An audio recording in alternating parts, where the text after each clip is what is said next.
This is the Digital Marketing Experts Podcast episode. No, why am I trying to sound like a radio announcer? Experts in the Wire, episode 119. Jon Morrow.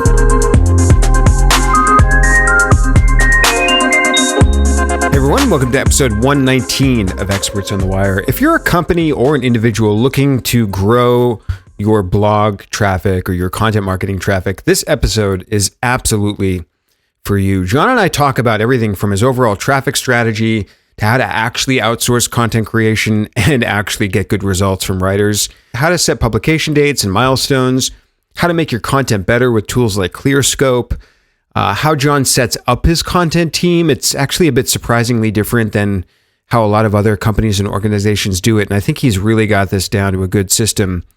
He also talks about how he thinks about intent and how he classifies that and aligns that with really good content. We also talk a little bit about backlink acquisition. He's got some really interesting, unique and powerful strategies for that.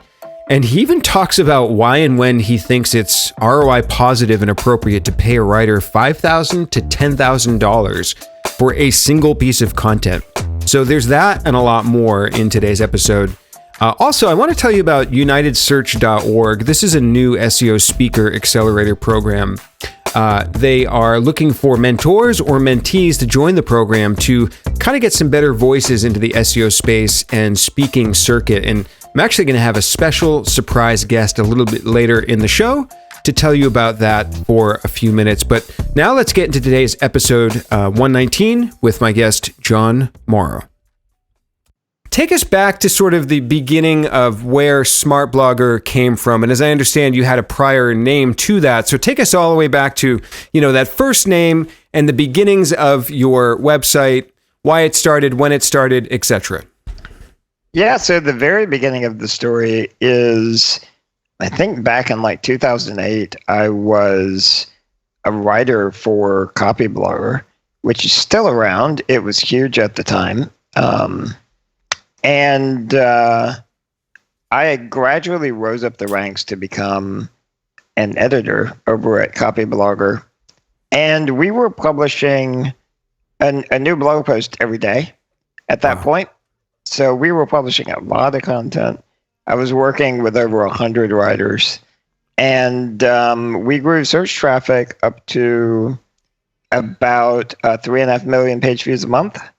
And we're really, really doing well. So that's where I learned a lot of this. It's just working. I mean, over a period of 3 years, it was probably 300 to 400 writers that I worked with, and learned quite a bit, just trial by fire. Had you had writing experience prior to that, or was this something you kind of fell into at that time, or did you have prior writing background? So, yes and no. I actually am an English major. I have a degree in English literature. Mm-hmm. And I'd always loved to write, but it's hard to find a way to pay the bills when you're an English major. And so I went to work in real estate for a while. And then when the real estate market crashed, I started my own blog on personal finance. And it took off like crazy. It was getting like 1,000 visitors a day, pretty much immediately. And during that time, I started guest posting for Copyblogger, and he invited me to come over and work with them full time. And was the tie in there like you started guest posting for them because you had that English writing background? And that's kind of what they serve a writer's audience over there, I imagine. They do, but I mean, I think it was more just, I was really aggressive about just pitching and also learning. Yeah. And I was a really good student. So like the way that it started, the way I got invited to become an editor and really even a more regular writer is, Brian Clark was still editing all of the posts for a long time. And I remember writing a post for him and he edited, and I mean, it basically had the equivalent of red lines through 70% of the post. Wow. And Brian said, this wasn't bad, but what I want you to do is compare the post that you wrote to the one that I published. And I want you to go sentence by sentence and learn from it if you want to write for us again. Wow. And I actually did that. And what I didn't know is Brian made those kind of requests all the time to writers, and most of them didn't do it.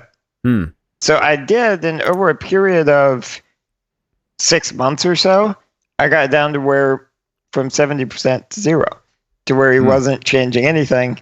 And that's when he invited me to become an editor. Do you feel like you learned more in that real world experience, especially with somebody like as great as Brian, than you did in English school? I certainly learned another type of writing. I mean, there are certain things that being an English major taught me, like proper grammar and how to just structure your ideas, how to use language in a way that emotionally affects people. I learned all of those things, but those are kind of like meta skills, where when I went to work for Brian, I'd never heard of copywriting before. Brian introduced me to that. I didn't really know anything about SEO. Brian introduced me to all of that. So did I learn more? I certainly learned a particular kind of writing. And also what I really learned a lot from, and I think this is irreplaceable if you do consider yourself a writer, is I saw kids' direct feedback on my work. Right. So I think it's one thing to just read general advice, but for me, I think I evolved and grew a lot faster as a writer because I had a master writer, really, and he was a very harsh editor. So I had to learn just all of the tiny nitpicky things, and it really made me a much, much better writer. So that's experience sounds amazing. Take us to now Smart Blogger, or what the original name of that was. When exactly did that begin? I think roughly around 2008, 2009. When and why did you begin your own site about writing? So the way it evolved is I helped manage Copy Blogger for a number of years. Then I went off and worked with Neil Patel for a little while, helped him launch the Kissmetrics blog, and I hired and trained the whole staff over there. Oh, wow. And then I was just feeling like I'm doing this for everyone else. Why am I not doing it for myself? Right. And like in Neil's case, and this was not all me, it was definitely some on him and also on Heaton Shaw, who we were working with, two very smart guys. I mean, we went from like 0 to 200,000 visits a month, just at a snap of the fingers. Wow. And was that with SEO mainly?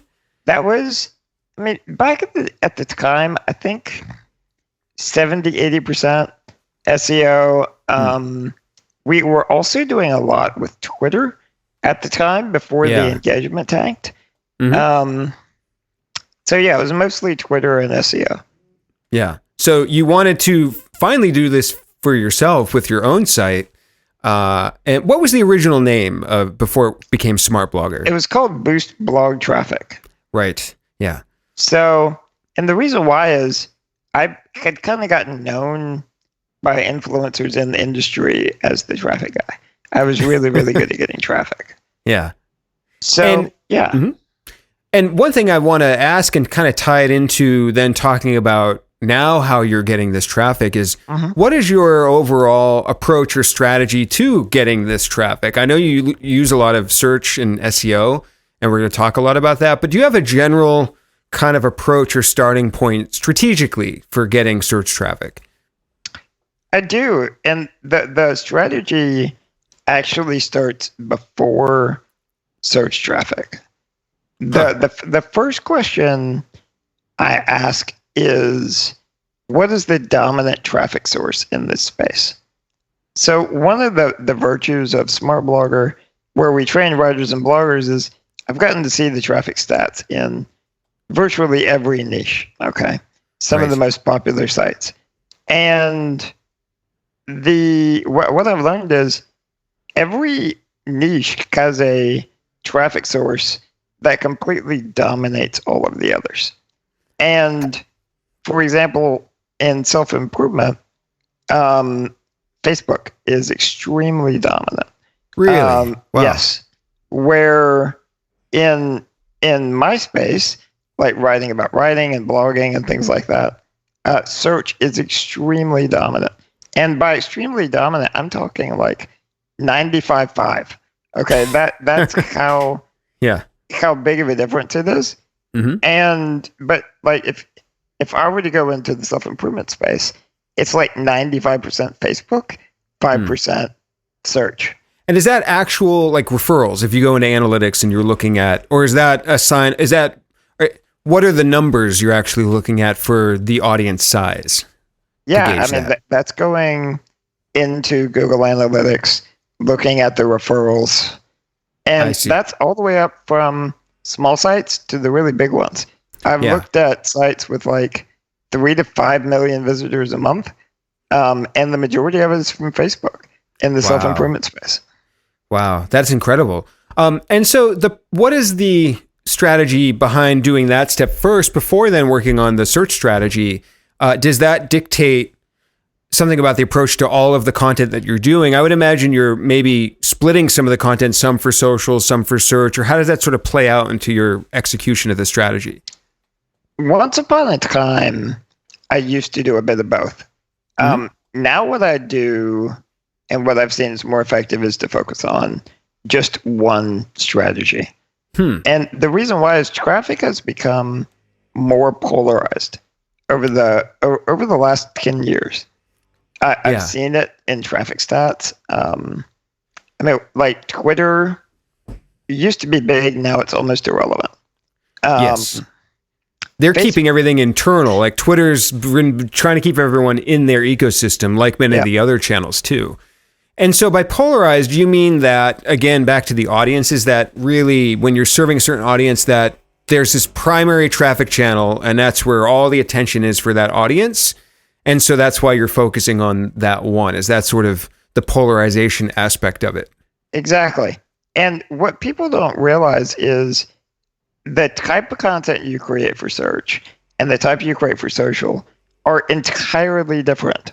The only thing they have in common is that they're both written words, but otherwise your entire strategy is completely different. What would a just high-level piece of content for search be more like versus a piece of content for a Facebook audience, like that self-improvement audience? So with search, it's actually a little easier, or at least more systematic. Let me put it that way. Yeah. So with search, Google dictates what you do. I mean, you play by Google's rules, and the better you play, the more you get rewarded. Yeah. And so you do all of the normal things like looking at keywords and semantic intent and all of the different pieces of on-page ranking, off-page optimization, all of those types of things. With Facebook and social in general, there is no systematic process that you can follow. There are no rules that you're really playing by. It's much more driven by humanity than it is by the particular traffic source. So in general, I mean, there's a huge amount of study on this. There's a book by Dr. Jonah Berger called Contagious that walks through some of the science behind virality. But what I've noticed in my own work is that emotion plays the largest role. So when you're In trying to get a Facebook lot or of social. traffic, Yeah, in Facebook or social, you mean the emotion. yeah, Yeah. yeah, and that's especially true for Facebook, but it's even true for Pinterest. Yeah. And sometimes that emotion, I'm not always talking about inspiration or sort of outrage content. I'm also talking about just, oh my God, this is just insanely useful. What you just showed me. It can be any sort of intense feeling that you create that correlates the most. And so what you have to do as a writer is really understand the emotions of your audience. And you also then have to have the skill to make people feel those emotions, which is an entirely different skill set than search. And going back to search, let's say you've determined that the search is the main audience of the site. And maybe we can hypothetically talk about Smart Blogger. Once that's determined, what is your strategy or approach to figuring out what to even write about for topics? Do you do keyword research, or how does that process look for you? We do. And I think this is where you have to look at your long-term strategy and also where you are with your own domain authority. So with Smart Blogger nowadays, if the keyword doesn't have at least 5,000 searches a month in Ahrefs, then we're probably not going to target it. We literally do not really care about the competition anymore and how many links they have and what their domain authority is. And is that only true for Smart Blogger because you have a 58 domain authority and you have 6,000 plus linking root domains? I don't imagine that could work for a newer or less authoritative site. Yeah, it won't. So when I was getting started, I paid a lot of attention to those things. I also in general, I paid more attention to just creating really high quality content than that people would really like and link to. Then I did keywords. I started paying a lot more attention to keywords once that domain authority started going up. And whether you're using Moz or Ahrefs, I think on Ahrefs it's like 78 now. So it's gone way, way up. Yep, you're exactly right. It's a 78 authority domain rating on Ahrefs. I want to point out for the listeners what we're talking about for traffic here is I pulled it from SEMrush, which is it's just an estimate and it's public so people can go look. But according to SEMrush on US desktop Google, you get around 55,000 visits a month. So again, that's super rough. You got to add in mobile and factor in the fact it's estimated, but that gives the listeners a general idea what kind of traffic we're talking about. And I noticed also that's only with a couple hundred pages at most. I mean, I did a site search and it said 491 pages indexed, right? So we're not talking about thousands of pieces of content. So you've managed to get a lot of traffic with fewer pieces of content, which is a strategy I really believe in. What I wanted to ask specifically was, like, for example, I'm on the homepage of your blog and the top topic is 72 creative writing prompts. So I'm curious where that topic of writing prompts comes from. Is there research that goes into that, or maybe you and the other writers just are aware of that as something people want to know about it? You check search volume. Is there a particular way that you kind of arrive at these topics? Yeah, so we do all of the regular keyword research things that people do, but probably the easiest and most time efficient one is just looking at the keywords other big writing sites rank for. Yeah. And saying, well, we don't have a post about that. And it gets a lot of traffic. So do you plug those sites into a particular tool, maybe like Ahrefs, or how do you determine those? Because obviously you can't just go to the homepage of their blog because that might not be the most popular post that they have. We use Ahrefs the most. I mean, we also use SEMrush. We've used Moz. we've tried them all, but I'd say the one that we use on a daily basis is Ahrefs. Is that, I know for me, sometimes I'm funny with tools. I'll just use a tool because I have it for free or because I like the UI or something. Was there anything particular about Ahrefs that made it more appealing, data, UI, etc., or, I mean, I think it did a little bit more than like SEMrush. So we just started using it more and more. But Is it dramatically better? No, I don't think so. I think if you're with one of those other tools, you'll be just fine.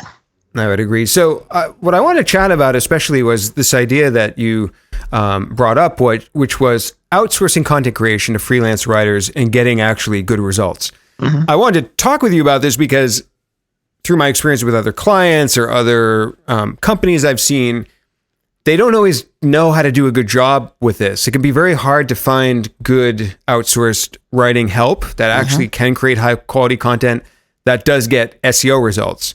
So let's kind of start at the beginning of this process. So you must have a way of finding these freelance writers to begin with. What are the ways that, I'm sure a lot of them come to you now because your site's very well known. Yeah. But if you had to go out there and look for them, what are some ways and places you would go do that? So what I did early in my career is different than what I do now. So what I did early on was I would go to other sites that ran a lot of guest posts. And I would just look for content that was either ranking or getting shared a lot. And I would just reach out to those writers.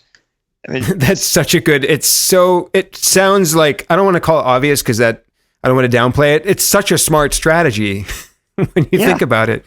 Yeah. Yeah. And 90% of the time, if you have a site with any authority whatsoever, this was even back in the early days of Smart Blogger, back before I had that huge domain authority or anything like that, that I would reach out to them and 90% of the time the answer is yes.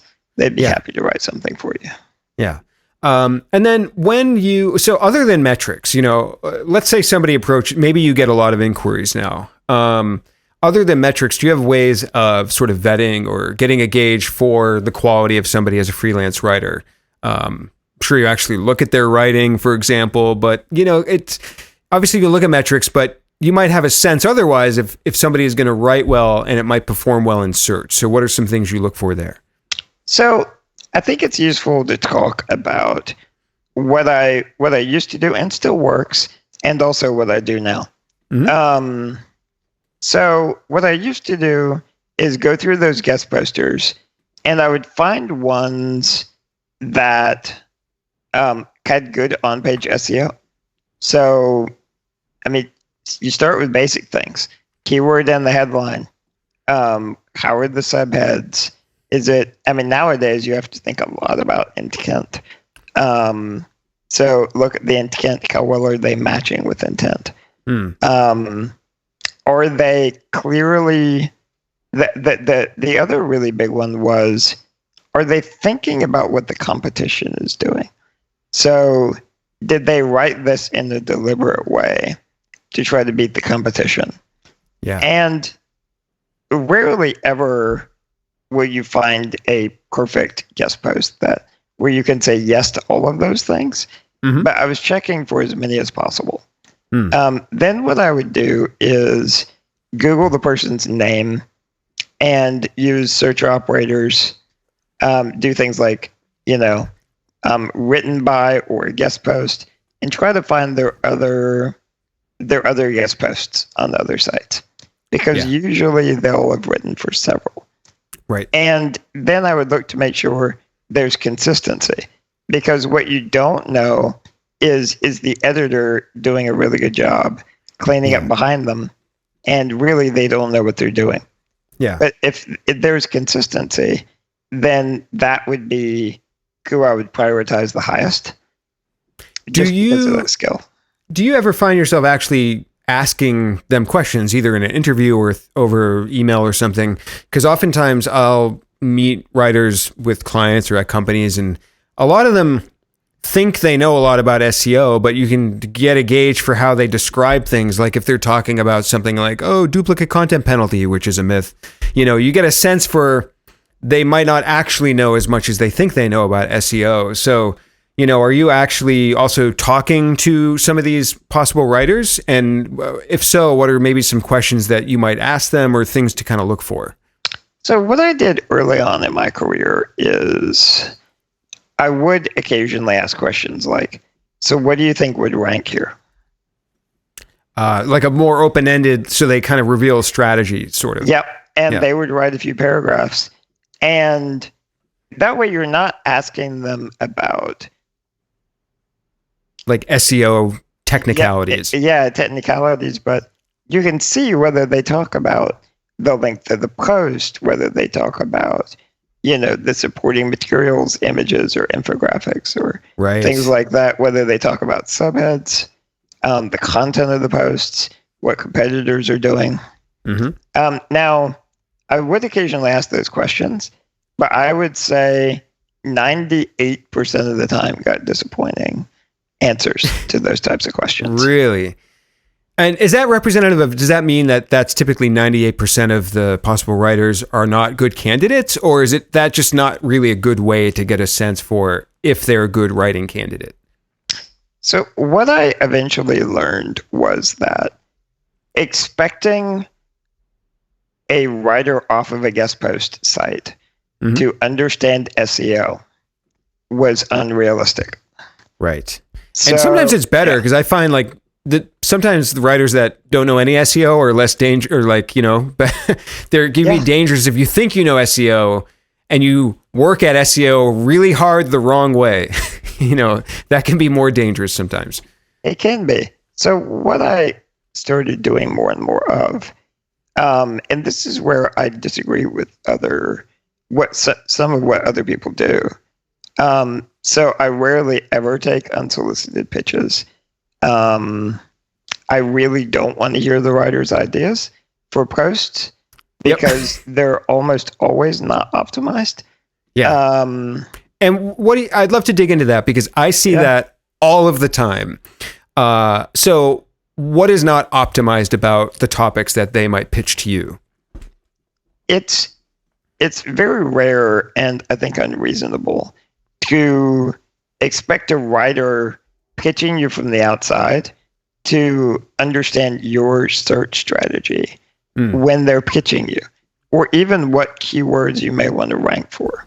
Right. I mean, a very, very advanced writer might do that, but it's extremely rare.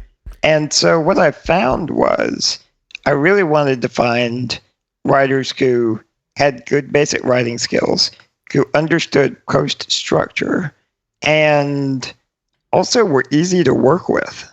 And then I would just tell them, here's your headline. And these are the posts you're competing with. I want you to go read those posts. Come back to me with an outline. And then I would tweak the outline for SEO and then tell them, all right, go write this. And give them very specific specifications. What are the outline tweaks that you might do? I'm a firm believer that, first of all, you nailed it. The topic choice is number one when it comes to if it's going to succeed in SEO. Number two, structure. So of the post itself. So what are some structural things that you look for or maybe might edit when somebody comes back to you with an outline? A lot of times these subheads are pretty bad. Yeah. They'll use more curiosity-driven subheads rather than benefit-driven subheads. And also, they won't put related terms in the headline or in the subheads. So for a while, I tried to create like a list of keywords and then hand that to a guest poster and say, I want these to be like in the subheads. That didn't work very well. Yeah. It was easier for me just to take my list of keywords and go back in and edit their outline when I used to do the work that way. Right. So is that generally even the process now of when you have a good writer and they're working with you, you make sure they have the right topic based on a keyword that is desirable for the site, and then they do an outline first, you review the outline, then what happens after that? Do they then go just write the post and then bring a draft back, or what happens after that point? They do, and this is another thing that I used to do that's, I think, a bit different. For me, everything went in stages. It was first I basically come up with the concept for the post. I give it to the writer. The writer comes back to me with an outline. After doing a bit of research, I tweak the outline. Then they write the draft and they send it back. And I have deadlines for every one of those steps that they go through. Yeah. And what I also do, and I learned this the hard way over the years, I learned this at Copyblogger. I set a publication date before any of that starts. So and what all of the milestones are. So they know that they have to have everything done by a certain time. Yeah. And do you find that just is that more of a helping to motivate them actually execute and stay on schedule? Or do you find that even that keeping things in motion in some way even helps with the content itself? Does that help them because they're just in motion, maybe create even better content because it's not just sitting there and not doing anything? I think it helps in a couple of ways. Number one, knowing the publication date is extremely motivating. And just the idea of seeing your post go live. Yeah. And so it gives them something exciting to work toward. The other thing that I think is important is to let them know that this isn't just like a one-step thing, that you are going through these stages. So if you get me a rough draft the day before the publication date, that's not going to work. We have to go through these other stages. So it's a bit of setting expectations as well. And what are things when they get a draft to you? I know when I work with writers for my clients, I'm doing things like Hemingway app and looking at, just making the actual language really clean and clear and well written.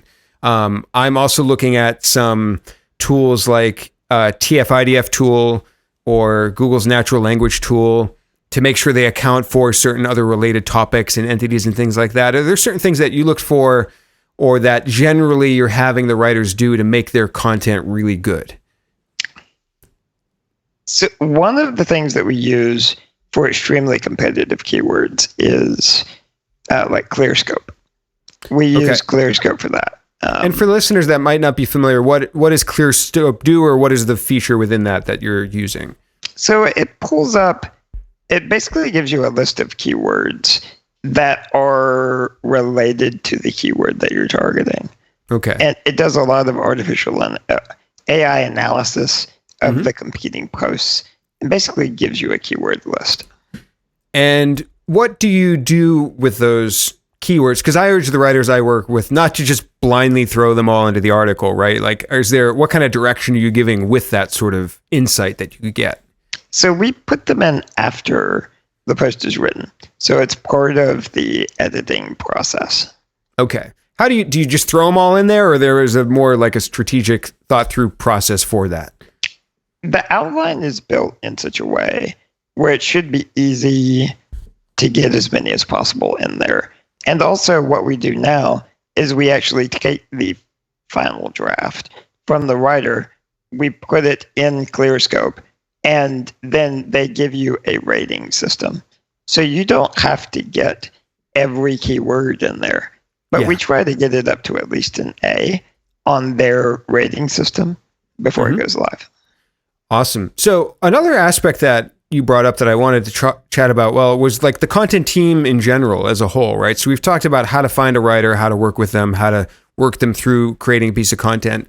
But what does a content team look like? Who are the people, et cetera? How does that work for you? So this is one of the most important things, I think, for people to learn, because a lot of times what a lot of people do, especially if they're not super experienced with SEO, is they go to a writer and they expect them to do everything. They just say, here's money, I'm paying you for a post. You do all of the different pieces. But what I've learned is there are actually several distinct roles in creating content that gets results. One of them is the SEO strategist. Mm-hmm. You fall into that role a lot, I'm sure.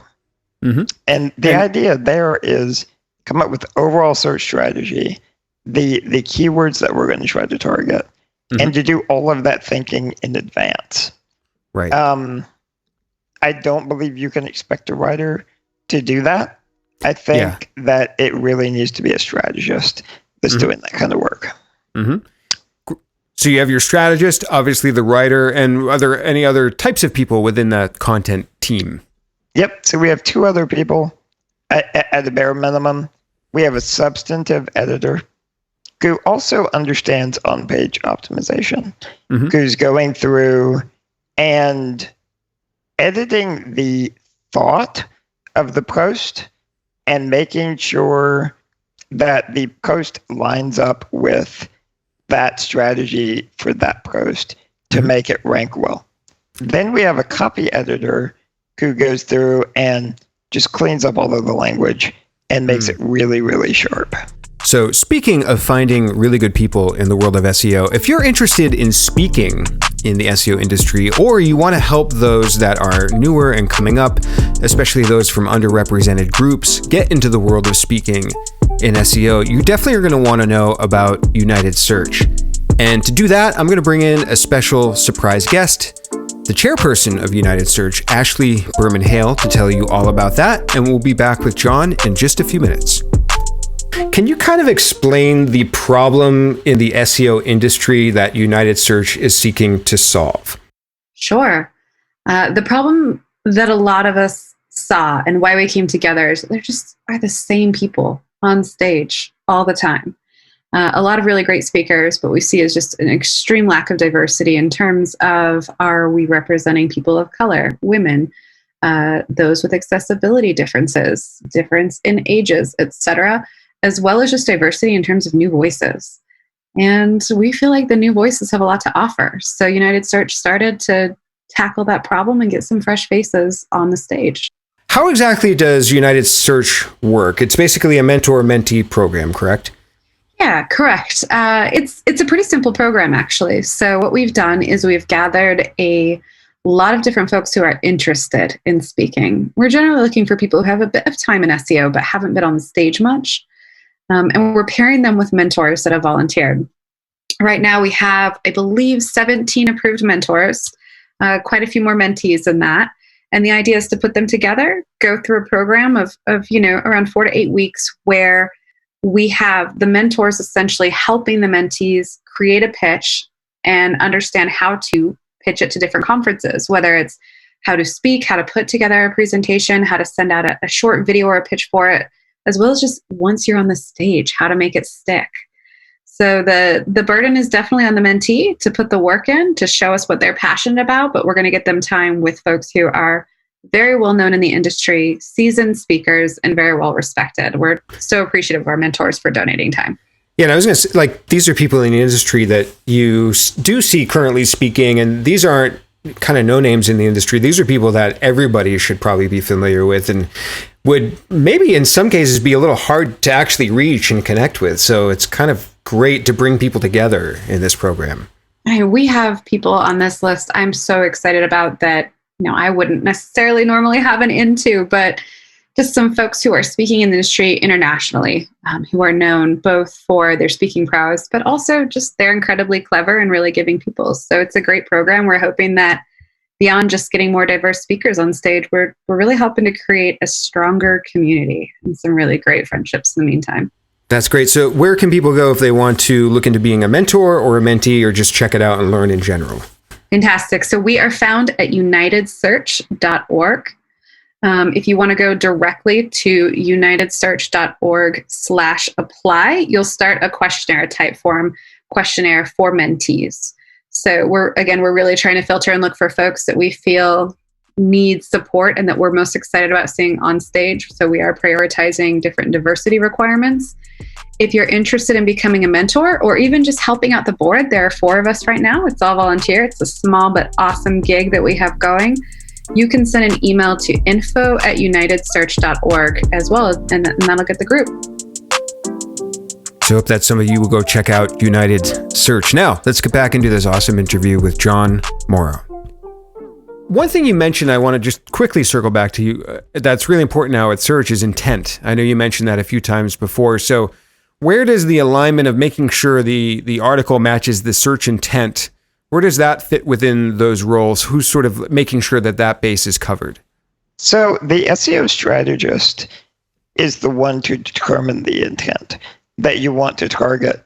And then what we do on our side, what we do now is we actually have a 1 to 2 page content brief that the SEO strategist puts together.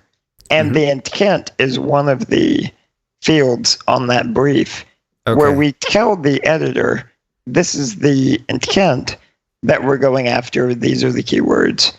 The writer also has access to all of that information, but it doesn't usually mean as much to them as it does the editor.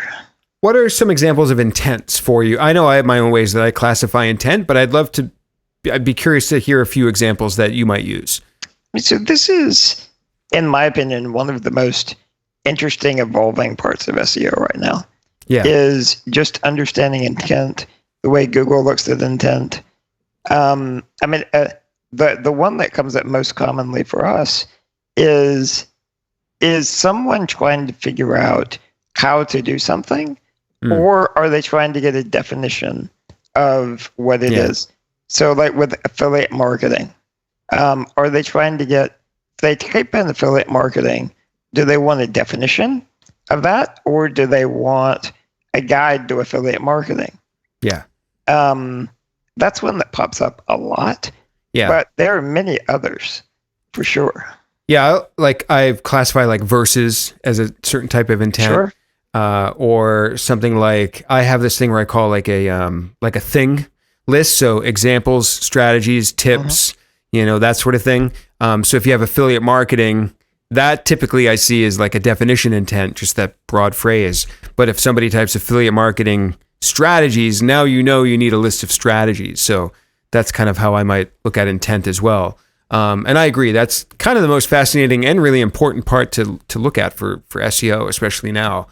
You mentioned also having a case study about outsourcing a post that ranks on page 1 of Google.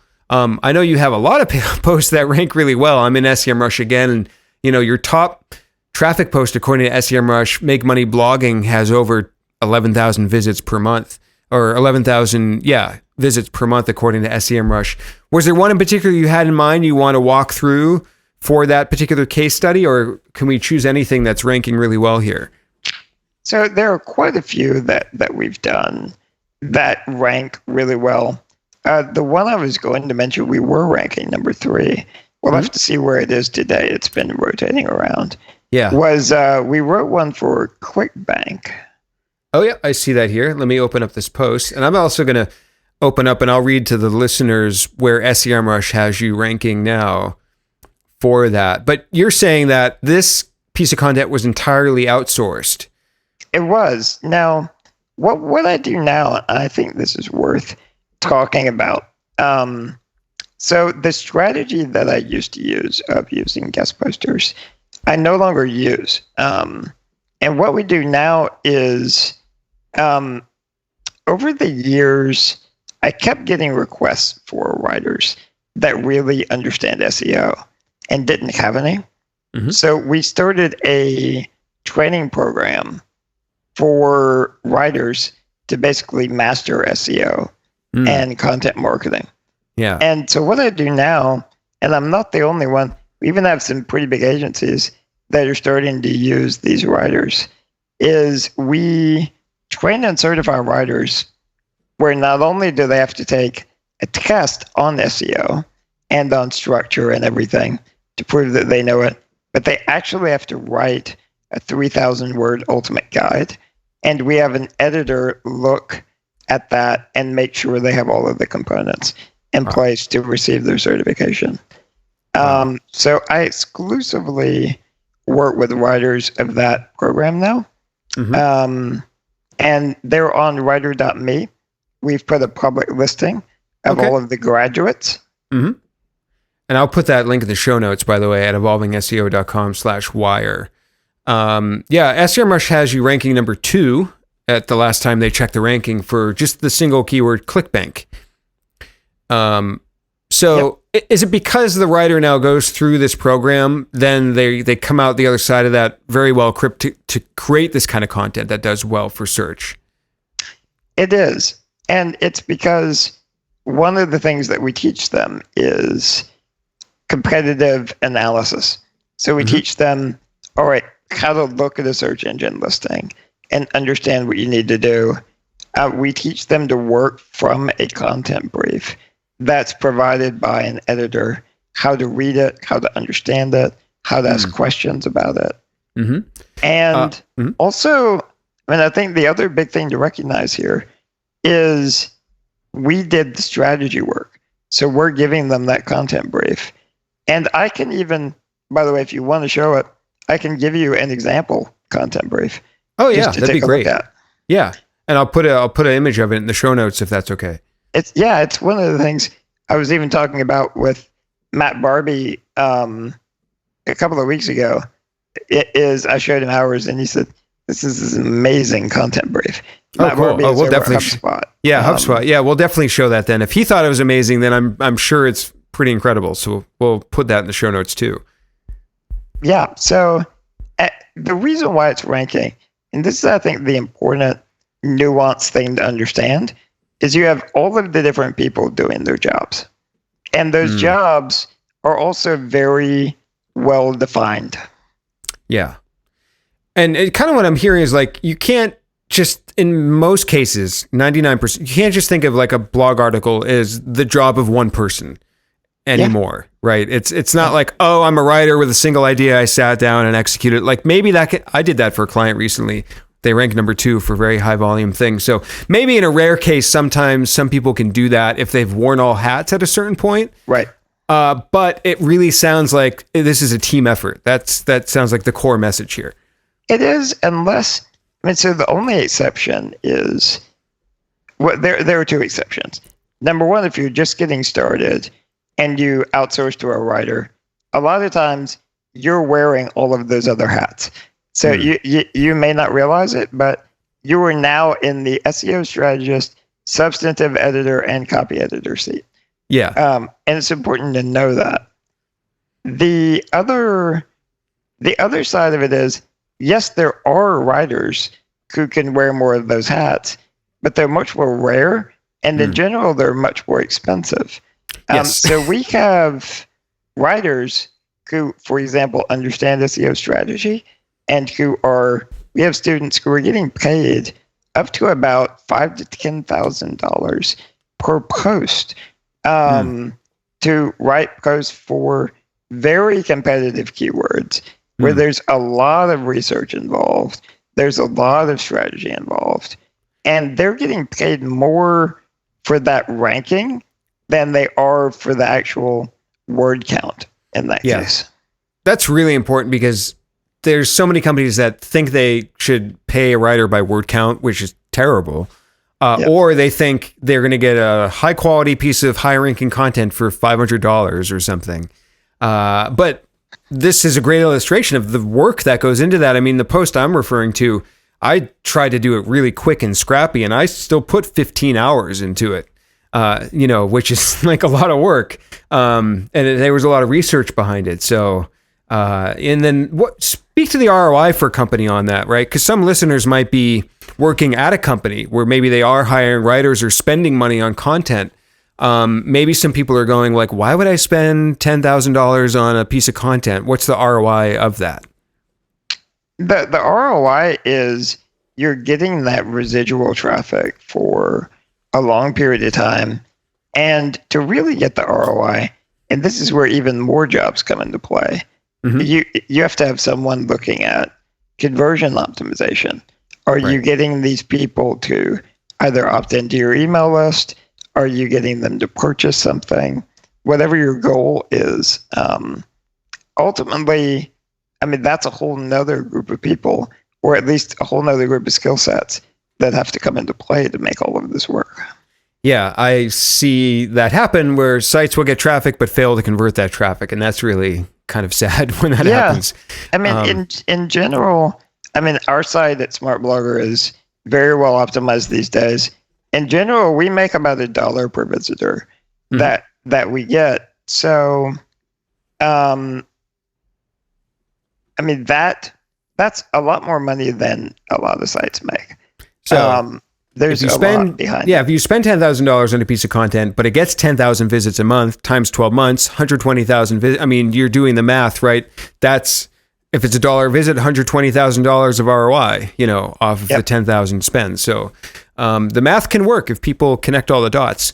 I wanted to spend the last 5-10 minutes or so chatting a little bit about first backlinks.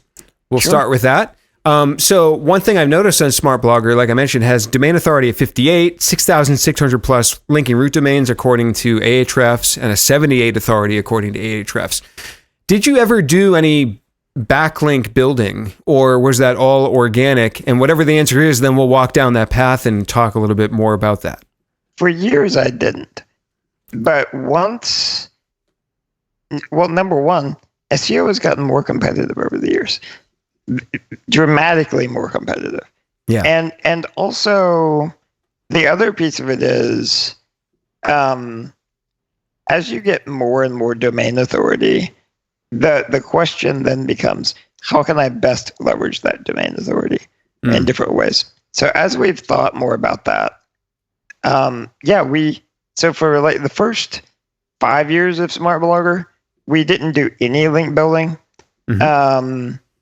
Now the link building I do is very targeted. So there are two things that influence your success in just about anything, but especially content marketing. And that's your level of skill and also the number of connections you have. So one like of the people connections, you mean?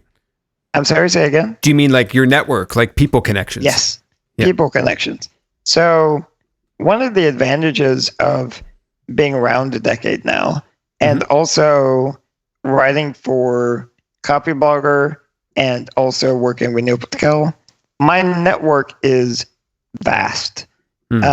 So I can literally I probably have relationships with over 1,000 people that have Ahrefs DR over 60.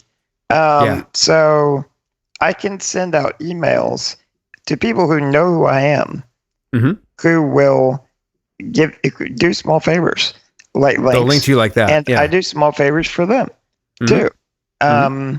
So most of the outreach we do is not sort of the shotgun approach, although we do some of that, and we're starting to be forced into doing some of that just because of the volume of links of some of our competitors. I mean, they're picking up 50 links a month for a particular post. Wow. And so for those kind of situations, we're going to have to do some of it at least. So I always tell clients, search your LinkedIn network first for people you already know, and then maybe put editor, writer, etc. When you are doing the type of link building where you're reaching out to your network, how does that look? Do you have a new piece of content and you're looking for a link to that? Is it a homepage link? How might that approach play out? So these days, we don't do many homepage links. We actually reach out to people who link to our homepage and ask them to link to a specific piece of content. That's a really good tactic. I just thought of a client I'm going to do that with, actually. That's so smart. Yeah. It works really well, and it helps in your rankings quite a bit of the because those internal links are really amazing. Yeah. Yep. So we always ask for links to posts. We also, for us, this is like a bigger long-term strategy. We share posts from other people on social networks. We link to posts from other people. And we want to start doing even more and more of that because the ideal situation to reach out and ask for a link is where the other person already feels like they owe you a Right. little bit. Yeah. That's the ideal situation. Yeah. So, I mean, that's a very like Machiavellian way of looking at it. Mhm. But if you can create the ideal link building strategy is to have 1,000 people with high domain authority websites who are all indebted to you, or at least if they're not indebted to you, they really respect you and they're willing to do what they can to help. Yeah, that's a really, really great approach. I really like that a lot. Just for the last couple minutes, what about the other type of link building? Is it more that general, like you have a great piece of content and then you're trying to get that on the radar of people that would find value in adding to that website? Or is there like some nuanced strategy towards that type of link acquisition? It depends very heavily on the type of keyword and the type of post it is.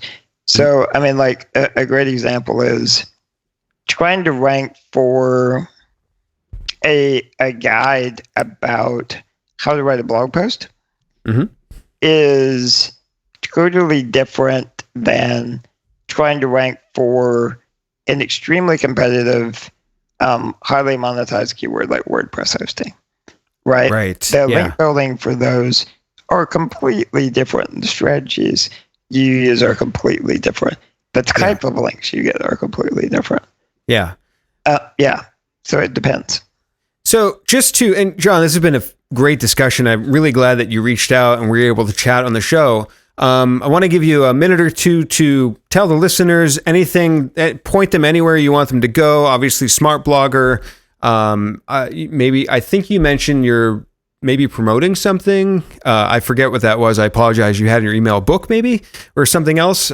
You could tell me that, a product. I'm not even sure. I'm just kind of like saying stuff. I'm saying words at this point. So go ahead and let us know everywhere you would like the listeners to go check things out. I mean, obviously Smart Blogger is great, but if you really, the one thing I really want to highlight is I really just want to help our students out. So if you're looking for a writer that understands SEO, go to writer.me. We don't collect any referral fees.